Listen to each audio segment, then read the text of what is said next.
God will do that to people that He wants to draw in. What surprises me is how easy it was for me to turn down that incredible offer. So a couple weeks ago, I'm in the car with my family and they keep on talking about Papa John.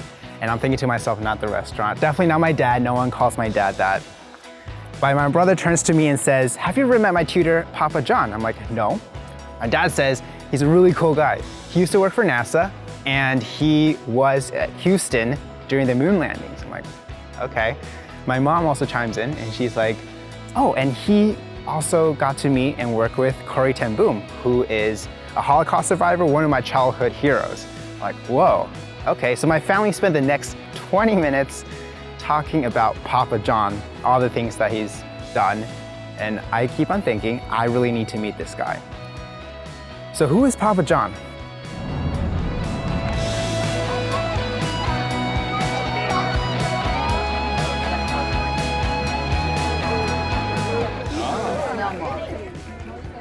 Where I'm from has been constantly changing throughout my life. I have lived from corner to corner, coast to coast, north to south in this country.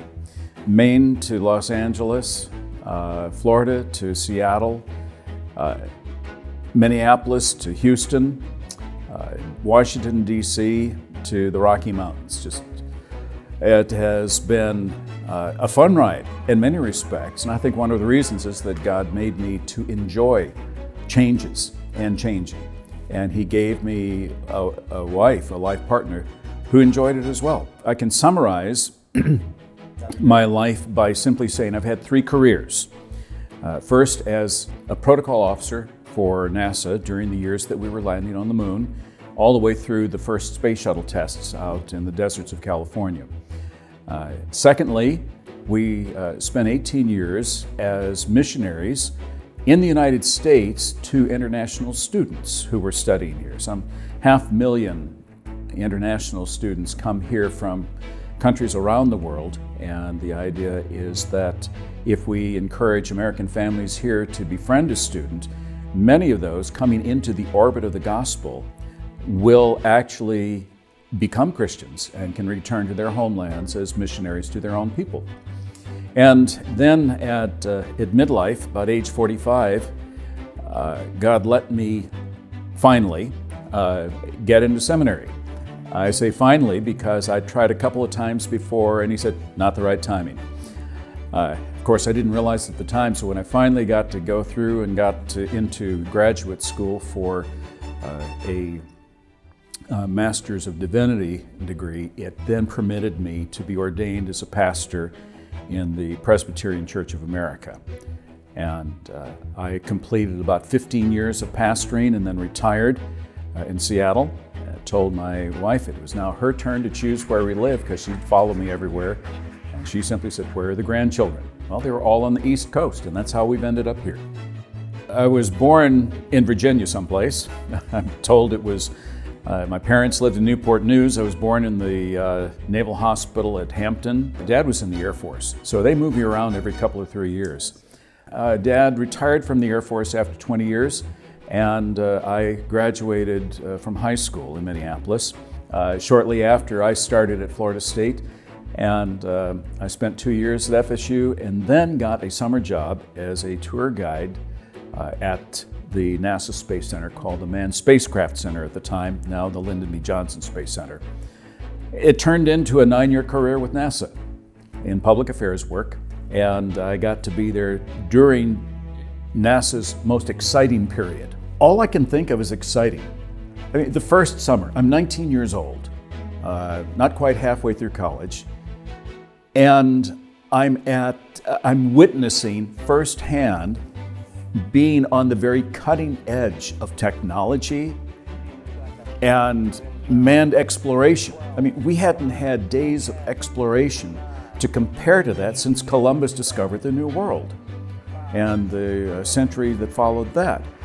But for me, being dropped in the months just before the first moon landing was very exciting work, and probably the closest I came in my personal brush with history was being in the Mission Control Center viewing room behind all of the monitors and the engineers out there monitoring the flight, communicating with the spacecraft and the astronauts, while Neil Armstrong and Buzz Aldrin were walking around on the moon.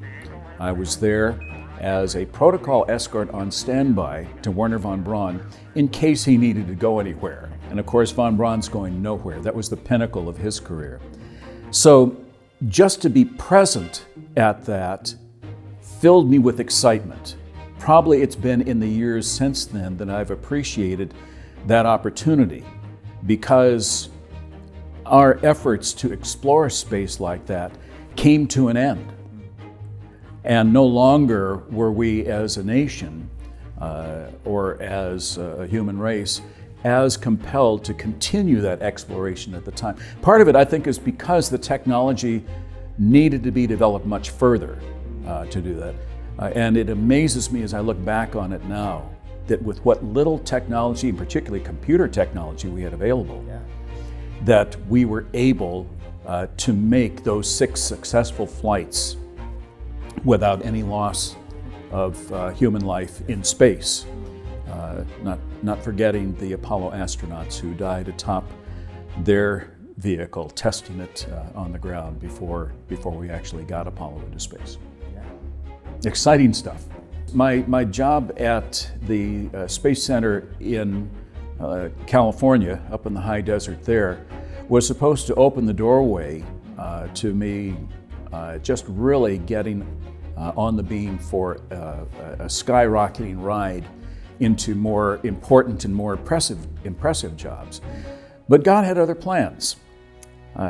In the same church service where we heard a missionary speaker, my wife and I, at the same time, unknown to one another, felt a strong, compelling call from the Holy Spirit to leave that and to go into Christian work.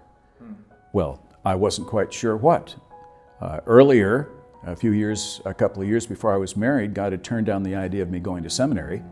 So I thought, well, that's not it. And I thought, well, what can a protocol officer do in ministry? So when we talked to the speaker that night, he says, talk to the people that you already know in ministry. God has likely already introduced you to the organization, the ministry that you'll be working with. And so we did. And one of those 3 was the Ministry of International Students Incorporated, known as ISI, based in Colorado Springs. The president of the organization brought me on to be his assistant, and in the 18 years that followed, I never had the same job for any 2 years in a row. God created me to like change, and even in that, everything was constantly changing. In fact, you could almost say that my role was that of a change agent, helping to bring about new ministries and get things started and change things in other areas. And I could go through a list of things that I was able to do. But the remarkable thing to me also is the fact that I stayed in it. It shows to me the power of God's Spirit to convict the heart.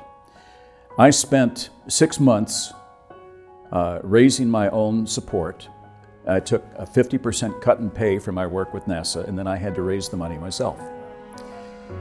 And then, having started, 3 months after that, I got a call from one of the men I worked with at NASA. He had been promoted to be the deputy director of the Kennedy Space Center. And he said, John, you remember that conversation that we had last year? The position's opened up, and I'm now able to offer you the position of protocol director for the John F. Kennedy Space Center. A very prestigious position, quite a rise, especially for someone who was 28 years old. Without skipping a beat, the conviction that God had planted in my heart was so strong. I said, Jerry, thank you so very much. I appreciate this, but I've already taken another position. God will do that to people that He wants to draw in. What surprises me is how easy it was for me to turn down that incredible offer. I didn't blink. I didn't wonder. And ever since then, I look back on that and realize that God indeed had promised to lead me throughout life, and this was one of his ways of doing it and making it certain. I always prayed to God, don't give me any choices. In this case, he did give me a choice, but he also gave me the grace and strength to say, no, I'm sticking with the course that I've been set on now. My mother, who has a lot of promotional skills and abilities, was invited by some folks in Houston to set up Corey's speaking tour in the Houston area. Well, and to get her from place to place, they needed a driver. I got to be that driver. And so that's how I got to know Corey, is that she came to Houston in 1970, spent a couple of weeks speaking at a dozen or so different events, and most of those I got to hear and sit through. So I heard her story again and again. Corey was an interesting person. This is later in her life, of course. It was about 25 years after she had been released from prison. And so she was much older, I think somewhere in her 70s at that point. And the interesting thing is that Corey was a very serious person. And I realize now, with a chance to look back on this and now reading her book again, it had just come out a year or two before, in 1970. And I can look back on this and understand why she was serious. She was on a mission. She had no marriage, she had no children, she was not distracted by anything else in life. She could focus on her mission. Now, she's as tender and precious as could be, but her life was always lived in the arena of the importance of things, the importance, those important things in life that you need to focus on, that all of us do from time to time as we pause in between the busy moments of just living life and taking care of things like that. So I heard her speak again and again about her experience. I got a chance to give her a tour through the Space Center where I worked. That was my domain. And she inscribed one of her books to me and said, "To John Rantal, with whom I went to the moon, he knew the way. Praise to him who is the way." So Corey-like, always turning it back to Jesus. This is a class of homeschoolers using the Classical Conversations community model. So once a week, these 8th graders, in this case 13-year-olds, get together, having done all of their studies at home, and my job as a Challenge B tutor is to get them together basically to celebrate what they've learned and also to help them along in their studies as I can. I'm not their teacher. Their parents are their teacher. My job is to make what they're doing and learning more fun. And I'm thinking, I can do that. I've actually discovered that I have a love for this age that I didn't realize before. It enables me to let the kid in me outside to play, and at the same time I can be like that older or oldest brother or older uncle in a way. See, in my mind, I still don't think of myself as 70 years old, but I am. To be the one to help them see the path that's ahead of them and the exciting stuff going on and the important things of life. You know, I refer to my girls as those who are women of excellence and the young men as men of honor. It's an important transitional time in their life, and I've discovered that they respond well to my crazy personality, playing everything from rock music to opera in between the class sessions and things like that, and just I'm enjoying the freedom of being myself without feeling like I have to impress anyone. And it's taken a lifetime to get to that point. Is there something that you feel like is the most important that you want to pass on to them? Absolutely. And I know what it is. I start with my life verse, Philippians 1:6. He who began a good work in you will continue it until the day of Jesus Christ. God is faithful to keep his promises to us. My message to them is, you can trust him. You can trust him in everything. Life will not be pleasant at every turn. There'll be times when people throw you under the bus. There'll be times of great exhilaration and celebration and joy. And in the midst of it all, God will be faithful to lead you and to provide everything you need in order to bring you to the point where, at the end of your life, whether it be facing the Lord Jesus in heaven when you awaken there, or whether He comes back before your death, you can look forward to His embrace, His joy, and His looking at you and saying, "Well done, good and faithful servant," as you look back in His eyes with your face full of tears and saying, "But it was you who did this. You led me in the way." And I'm so grateful.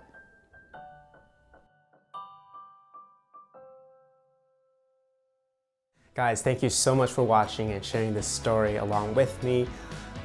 This was just a small part of our conversation, and if you want to hear more about Papa John's time at NASA, how he's worked with people, international students, and other people, how Myers-Briggs has helped him gain a new perspective in life, check out the full conversation right here.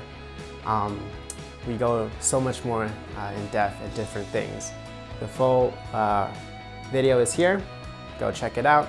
Guys, if you like these stories, give it a like. Comment what stories you want to hear. If you were encouraged by this, I hope you'll share this with other people. And I will see you in the next story.